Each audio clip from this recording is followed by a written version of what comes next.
So today we're going to talk about compositing. Let's get to it. So first off, let's take a quick look at this image. Does anything seem off to you? What do you think shouldn't be here? So if you said that all of this here, this part of the explosion of the rocket taking off, then you were correct. This here is actually fried chicken. It's part of an ingenious campaign by KFC. And there's actually a couple more in here. Let's take a quick look of these fiery explosions, which are actually part of the campaign for the hot and spicy KFC flavor. So we also have it as the back of a car, the explosion coming out of a car, behind some superheroes, and the last one is also smoke from a volcano. So this is just a hilarious way that they use compositing to advertise for themselves. Now, if you think that you have a great eye for this, I have a challenge for you. So here we have a real or photoshopped quiz. You guys have access to this web page. So if you want, you can totally come here, click on the link, and it'll take you to this quiz on real or photoshopped. I'll leave that up to you guys though. Alright, so what is compositing anyways? So compositing is when you use two or more images to create one image. So when you're adding something to another image, you're cutting it out, then you are compositing. Now we kind of played with like a light version of compositing earlier this semester when you guys did the combine 3 image assignment. Now compositing is a little bit more in depth, as in you were trying to create something that looks real, like it's actually there. So let's talk about it a little bit. Now, compositing wasn't born with Photoshop. It's been done since the beginning of photography, back before digital.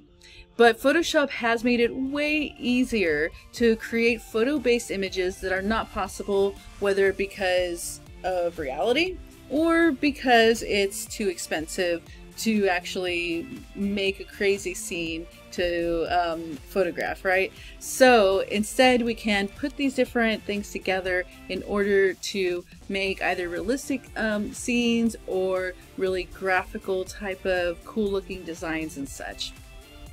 So to make the more realistic types of composites, you really have to have attention to detail, and you have to study light. This is very important to make something look realistic.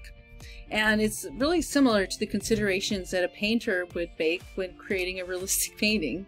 So for composites to look realistic, there are 3 things that should be the same for the images you are compositing. So one, it should be lighting. So the light should be coming into the same direction on all of the images you're trying to pull together, whether these are images that you shot yourself or images that maybe you're using from a stock website.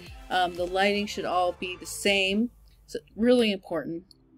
The point of view. So if you want to place a subject in front of a mountain, but the person was shot from looking down on the person and the mountain was shot looking straight at it, it's not going to look right. Your eyes are going to know that something isn't quite right here. So the point of view has to be the same. The other thing is the angle of view or focal view, and this really kind of comes down to lenses and photography. So one of the most common ones you guys probably know is a wide angle lens. So wide angle lenses have a type of distortion. So if you try to composite together an image that was taken with a wide angle lens versus a normal lens, it wouldn't look right either. So those 3 things, lighting, point of view, and angle of view, are all important things to have similar in all of your photos that you're trying to composite together to create a realistic looking composite, that is. So let's look at some contemporary examples of compositing. Now, Kaylin Michael, she's an artist that I've just become aware of quite recently, and I'm just loving her super colorful style. So this would be an example of actually work that's composites that aren't exactly meant to look realistic, but are just super fun anyways. So, you know, realism isn't the end all be all. We can have fun with Photoshop and create these amazing images. So let's look at some of her images real quick.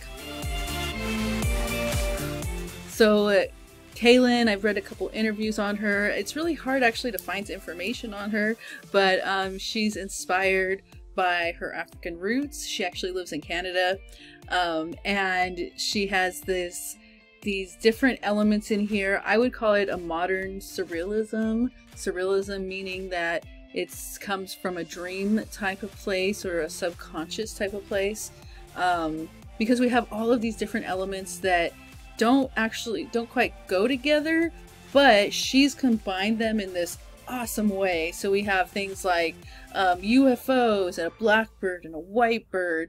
You know, half of the subject's skin is this crazy teal looking, these beautiful flowers. It looks like maybe some, I don't know, swords, no, bows, arrows or something. Back here in the background, maybe some spears. I don't know, but this is just amazing work, and the color theory that she's using is just wonderful. Oh, loving it. And right now, one of my favorite color combinations is definitely pink, purple, and teal, as I'm sure you guys have noticed. So this one is really just gorgeous, gorgeous work. Oh, and this one we have even a mix. We have some Japanese stuff going on back here, glitter going on, that blackbird again. Here's a blackbird. No, there's geese in this one.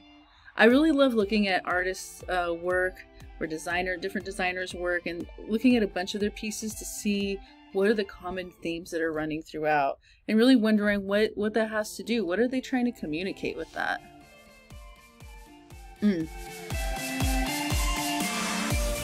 Beautiful. And one last one. Oh, I love it. This is a great combination of black and white, and then adding these bits of color in there too. And there's that blackbird again. Man, I really want to know what that symbolizes for her. All right, so let's continue on. So we've already seen some of Aaron Nace's work. He does these great videos on YouTube for Flurn.com, and there, you know, he did a talk for Adobe Max a couple years ago where he really went through his process. So I did link that below so that if you guys are interested, you could take a look. But really quick, let's just take a look at some of these images. So here's an example of how, you know, he took multiple photos and composited them together to really create the look he wanted. So let's look at the final image real quick. All right, so we have this woman, she's sitting on some stairs, and we have all this water rushing down. Now, to create this cascade of water, it wasn't quite realistic to be able to have that much water flowing through without knocking her over and covering all the steps how it does. So there's multiple photos. So here she is. It looks like her hair's going off a bit, so probably an assistant off to the side with a fan. And so now we have that shot, and she's trying to stay still, but we have the flow of water coming down and down and down. And so being able to combine all these, he then was able to come up with this final image. Let's look at a couple more. So here's another of, well, let's look at, I should put the finals first. So a woman hanging from the ceiling, right? But she's not actually hanging from the ceiling. She's standing on this stool, and he uses different parts of her body for her feet and from different photos and such in order to create this final piece of work. Oh, beautiful.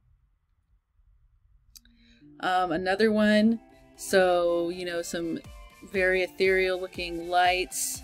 We even have a photo of just, you know, shirt hanging there, because this is all going to end up underwater. And so really studying the effects of a certain place will definitely help with this too. Knowing that a shirt will float, that this model here, that her shirt wouldn't be stuck to her skin if she was in the water, it'd probably be floating, is important, because you need to get this shot to create the final effect, which we have here. Stunning work, right? And last but not least, this one was a combination of in-studio shooting and stock photography for, you know, all of these images. some desert images, and all combined to create this very Star Warsy, otherly type of planet look. So if you guys really want to, we have an optional video here from that Adobe Max session, and he really goes into it. I would highly recommend watching this if you want to get more info on this. This is actually the same video I use in some of my other Photoshop classes. So I also teach Photo 12 and Photo 23, where we do some pretty heavy compositing projects. And we go through this stuff too. So I would highly recommend that. Now, there's a really, in this video, he goes over his process, which when you put it this way, it feels a lot simpler than, you know, being overwhelmed by how to make something like this. So first he sketches out what his final plan is, and it's not a super detailed sketch or anything. It's not like a, you know, Leonardo da Vinci drawing or anything. It's just a very like stick figure type of thing. I want this here and this here and this here. And by doing that, it allows you to kind of envision what type of photos you either have to take or look for on stock sites. After that, you source the images. You either shoot those images to build a composite, or you find those images on stock sites, whether they're free or you have to pay for them. But still always looking for those main three things. You have to pay attention to the light, the point of view, and the angle of view. And then the last is actually the Photoshop work, where you merge all these together, and it's not just cutting them out and putting them straight on. There's actually quite a bit of more work that goes into it. You add lighting effects, you add shadow effects, you add color, because if you're standing in an environment, those colors around you are actually bouncing off of your skin and such. So like in his video, if you decide to watch it, you'll see that he places a woman in a forest, and so he adds a very slight green tint to the areas around her where the greenery of the forest would be bouncing off. It's very, very slight, but it's what helps sell the effect. Okay, moving forward, I want to show you a couple images of Brooke Shadens. So she's very popular in the fine art world. She has these very conceptual images, and you know, where Aaron Nace has the budget and staff and studio to like shoot all this stuff, what I really admire about Brooke's work is that she does most of this DIY. This is all stuff that like she uses herself as a model most of the time, and she has just an ingenious way of coming up with these ideas that are super emotional. I mean, gosh, this right here, like, oh, it gives me the chills. It's like she's expelling the negativity from her life, or maybe she's burning up inside from the negativity. I'm not sure exactly what she's trying to say, and of course the interpretation's up to each person on their own, but gosh, such powerful, powerful work. This image over here really speaks to me too. Being in a dark place and forcing yourself to pull down a brighter a brighter background. I feel like we have to do this a lot, right? That sometimes you're just feeling super down and you have to put on a brave face or whatever. But just how she captures this is really touching. This is one of my faves. It's just so fun and whimsical and kind of creepy at the same time. I mean, she has no head.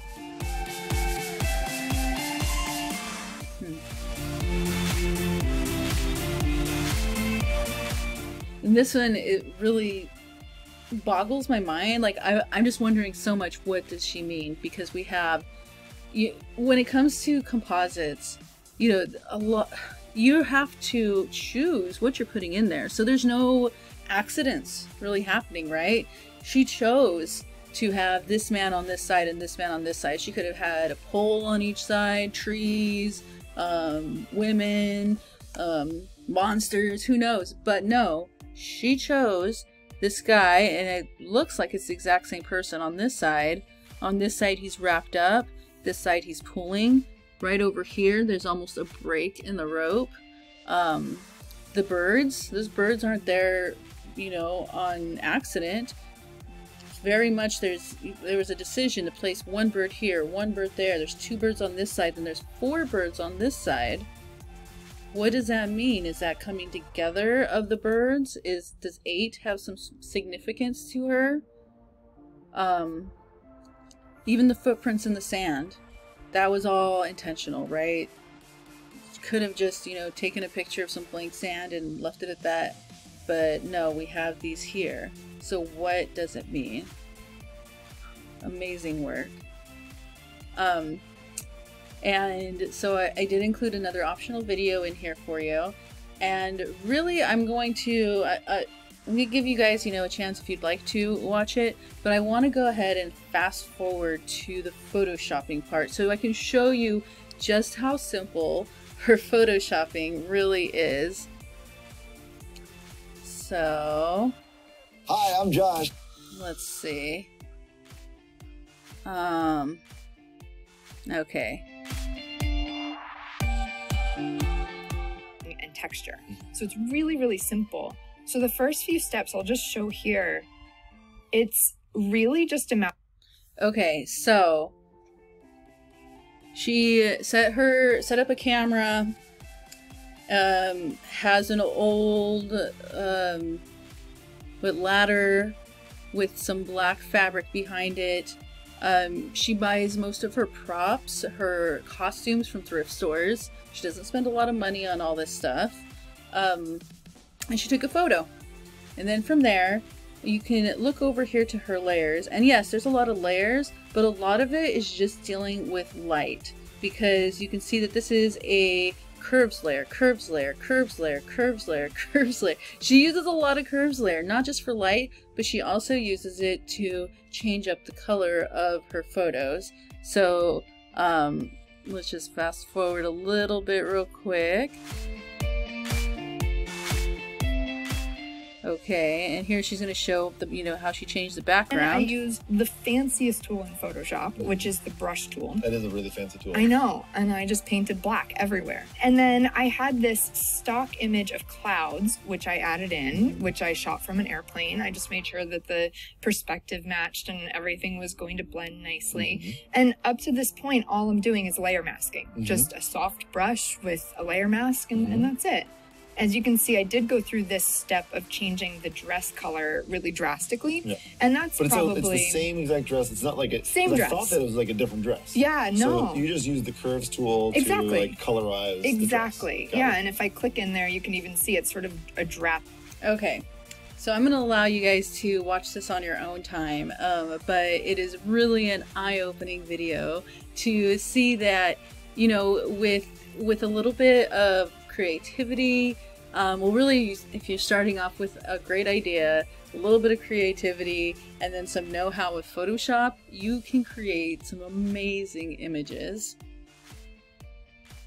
Okay, where are we at? Okay, let's keep on trucking through.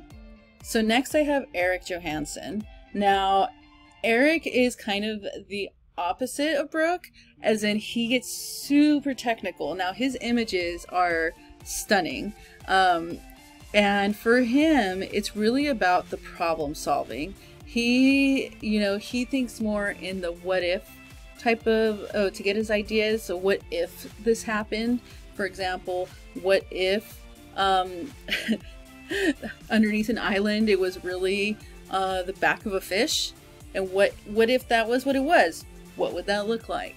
And from there, that starts off the process for him for problem solving on how to get to this place. So let's take a look at a couple of these images.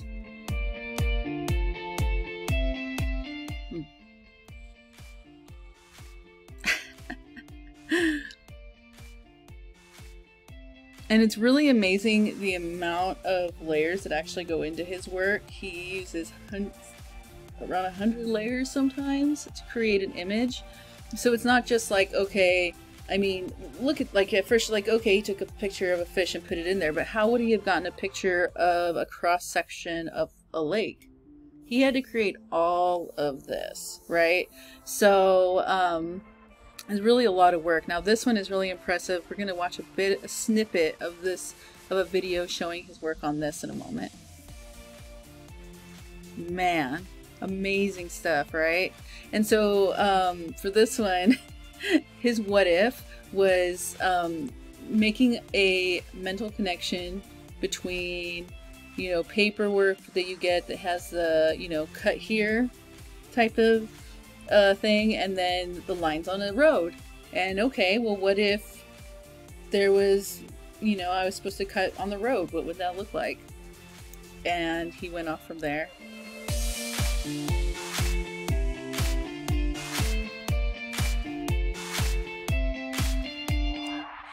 Amazing, amazing work. And with this too, you know, a lot of times I'm like, what the heck was he thinking? What does this all mean? This woman looks like she's about to travel. Maybe that's a sister, a friend. Why is she trying to catch her in a bubble? Is that how she's going to travel, in a bubble? I don't know. What is he trying to say? I'm not sure. But I love it. I love how it makes my mind think.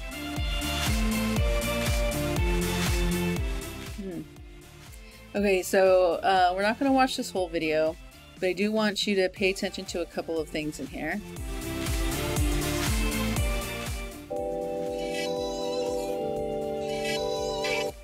So first off, we're going to see him photograph the different photos, and he's really paying attention to getting the perspectives.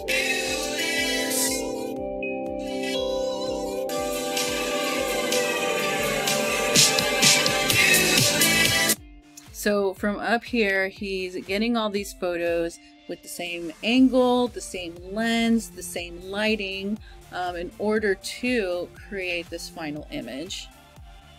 Now, what's really amazing, and you guys can watch this on your own, is he makes a model.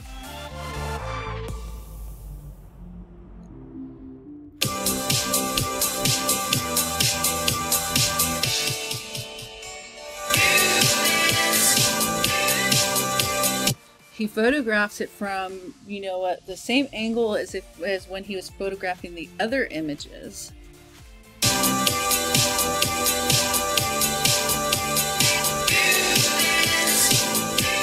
And now he's using it as like a template to build everything else off of. This is genius. I just love how his mind works. This is amazing.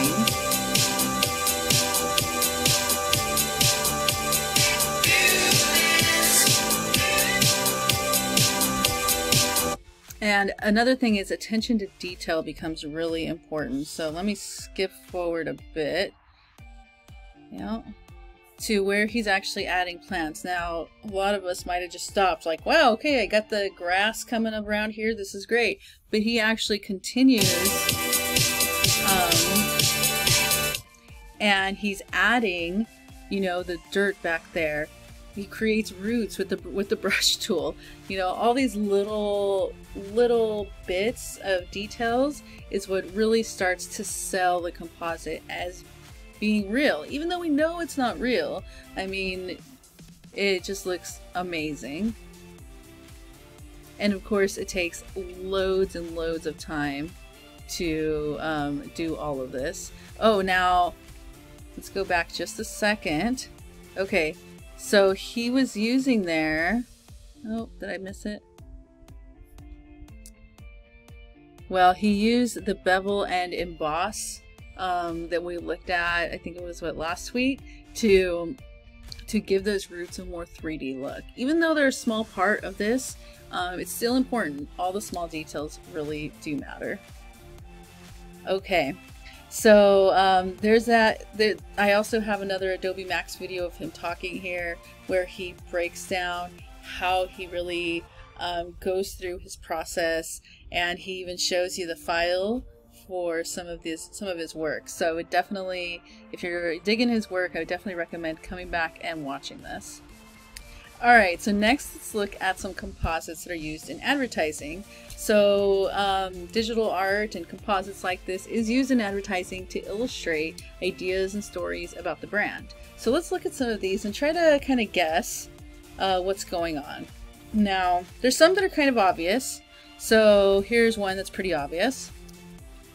Aquafresh flexi gel. So here it's obvious because we can see the, you know, the advertisement, the brand right up here, and they're advertising that this is a flexible toothbrush. So this is a pretty simple composite, right? So we have a photograph taken with the subject with the toothbrush in his mouth, and then they photographed the other end of the toothbrush in the same lighting, same angles, all of that stuff, and then we're able to put it in and blend it in together, probably with the layer mask. So, you know, not too complicated, but super funny. And this one I still don't, there's a bunch of these. I have no idea what they're actually advertising, but it's just kind of fun to think about what they could be doing. So some guys running over a guitar neck, over the frets, jumping them. Okay. This one I've often heard people refer to as Airhead. This one cracks me up. Pringles hot and spicy. I like hot and spicy things, apparently. Yeah, I do. So this person is so hot and spicy, they are blowing, they're creating the air to rise up in a hot air balloon.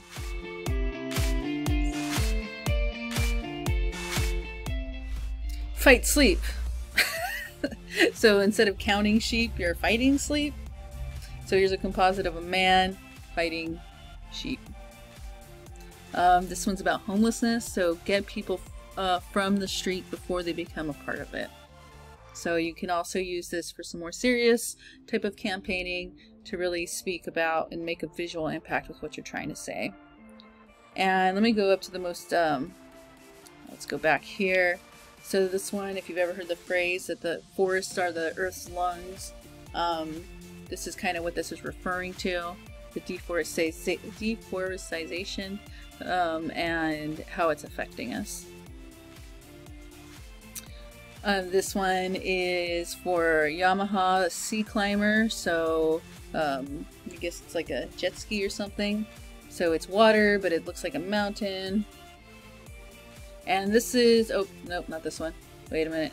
Okay, there's Cupid running into a building, so love is crashed. And this is the one that I always find super confusing. I have no idea what it's about.